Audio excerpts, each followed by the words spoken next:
So the LEGO Harry Potter Summer Wave has been officially revealed, and we're going to start doing a couple of videos analysing each of the expensive sets. And in today's video we're going to be analysing the most expensive set of the bunch, the Hogwarts Express and Hogsmeade train station. Let's get into it.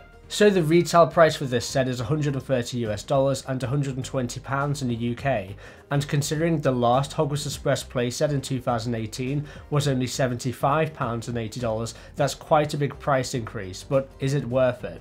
So the piece count for this set is 1074, which is a 273 piece increase from the last 2018 Hogwarts Express set, which only had 801 pieces.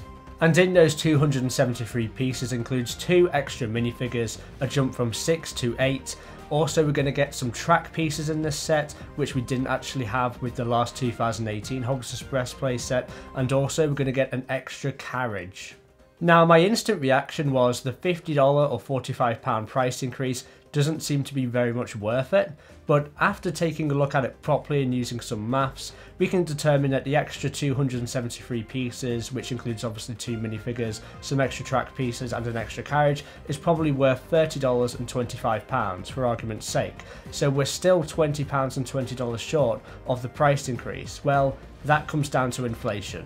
As we can tell by this inflation calculator, £75 in 2018, which was obviously the retail price of that 2018 Hogwarts Express playset, is actually worth £91.25 in March 2023, which is an increase of £16.25. That's where your other £20 is missing.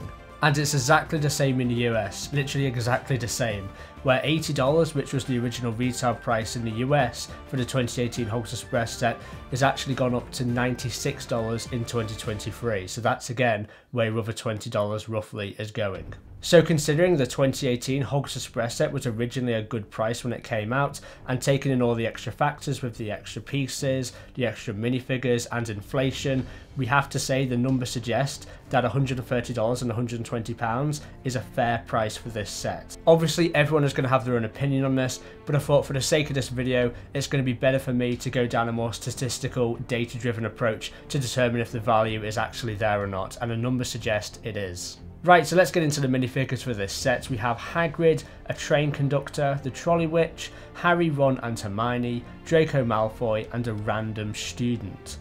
I think it's really cool to get a train conductor in this set because this is the only LEGO Harry Potter Hogwarts Express playset to ever come with a train conductor. But apart from that, this minifigure selection seems kind of mid to me. We don't have much detail on any of the 8 minifigures, to be honest with you. We don't have any leg printing, any arm printing, which is a big disappointment. I do like the inclusion of Hermione's skirt piece in this set, but yeah, I'm just not really loving the minifigure selection or just the minifigure detail for this set, unfortunately.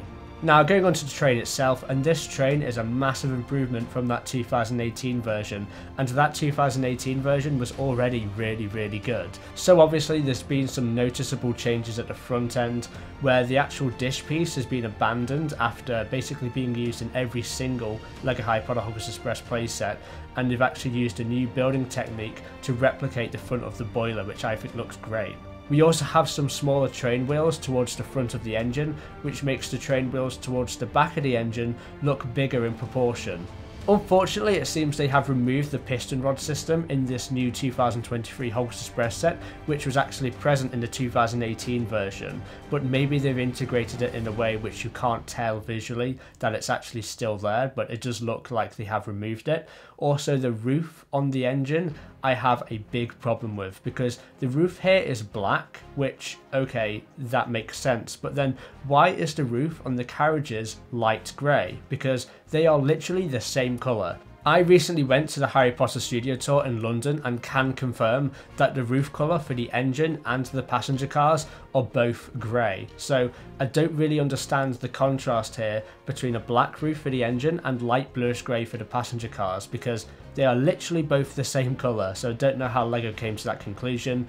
I would have personally made the roof colour for both the passenger car and the engine dark bluish grey. I think that would have been most accurate here. Speaking of the passenger cars though, we do have 2 of them, which is great. I also love the gold trim they have around the edges, which was actually removed in favour of a dark dark tan trim in the 2018 Hogwarts Express set, which is a real shame, but I think this looks gorgeous. I do wish the passenger cars were longer because that would be a lot more accurate, but I do understand to save money on costs and to also make the passenger car effectively go around LEGO's tight cornering in their track system, it's kind of limited for how long this passenger car could be.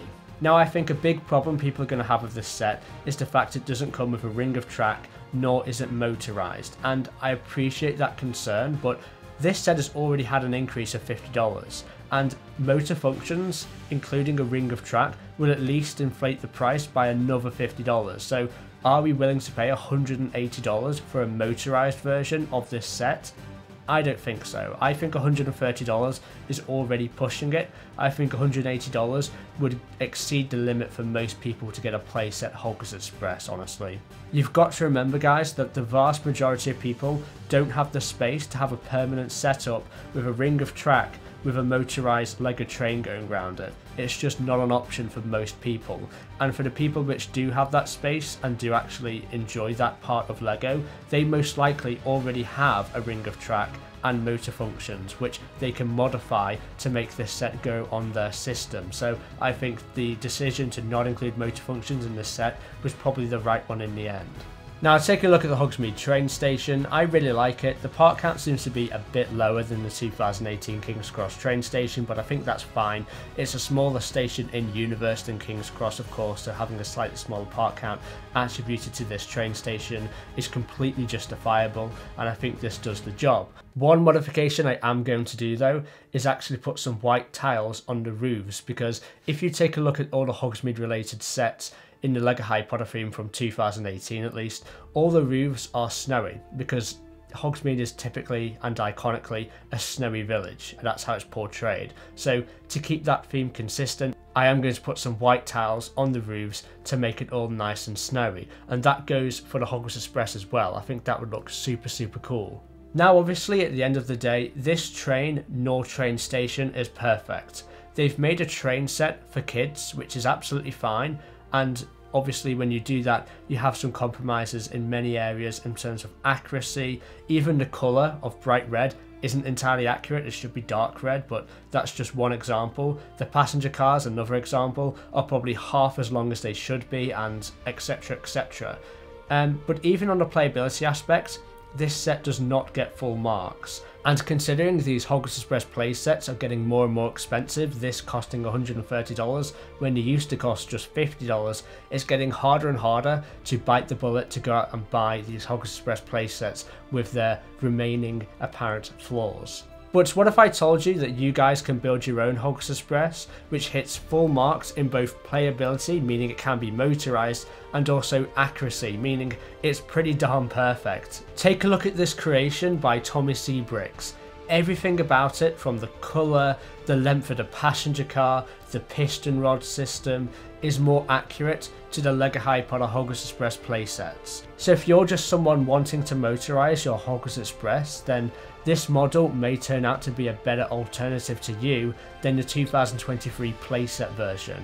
Or even if you're not interested in motorising it, if you're just someone who wants the perfect LEGO Hogwarts Express on display, who isn't interested in that oversized 2022 version, then this model may be your best option. Now, the cost to build this model is roughly £200 to £250 in the UK, roughly €250, or roughly $250 to $300 in the US. Now, this is obviously quite a bit more than the 2023 Hogwarts Express playset, but what I would say to that is spending a bit more to get the perfect Hogwarts Express set, which you don't have to replace over and over again, might actually be the best option for you guys, because again, this is the 5th Hogwarts Express playset released by LEGO, and if you get this model, this custom model, you don't have to buy another LEGO Harry Potter Hogwarts Express playset ever again, because nothing LEGO releases is going to surpass this model. So if you want to buy the instructions for this model, make sure to head over to tommycbricks.com and use the discount code TOPICBRICKS20 to get 20% off your order. Now I just want to say I'm not getting paid at all to promote this creation, I just think this model provides the best option for many of you guys out there. So make sure to like and subscribe and turn the notification bell on to receive more LEGO Harry Potter content in the future. Make sure to check back tomorrow for another LEGO Harry Potter video. This time it's going to be a detailed analysis on the Battle of Hogwarts set. I'll see you there.